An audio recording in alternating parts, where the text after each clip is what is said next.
ఈ బ్రతుకు ముగియటకు ఒక్క క్షణం చాలు. ఎంతో బిజీగా తిరిగినా ముగిసిపోవాలంటే ఒక క్షణం. ఆ తర్వాత ఏం రాశాడు? నువ్వు చనిపోతే ఎవరో నీతో రారు, సాగనంపేస్తారు. ఎక్కడికి? శ్మశానానికి.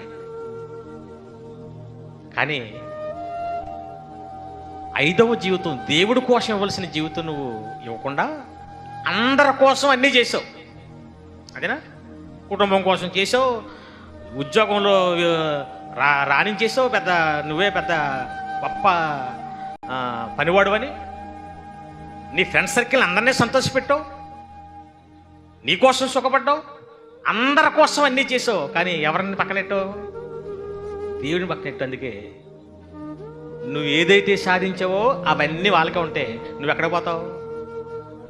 నీవన్నీ వారికి, నీవేమో కాటికే బాడీ వెళ్తుంది. తర్వాత అది వీళ్ళెవ్వరూ నిన్నేం చేయలేరు. తర్వాత నిన్ను వాడుకుంటారు, నీ దగ్గర అన్నీ అనుభవిస్తారు. కానీ నీ ఆత్మ నరకానికి వెళ్ళిపోతే ఎవడో ఏమీ చేయలేడు.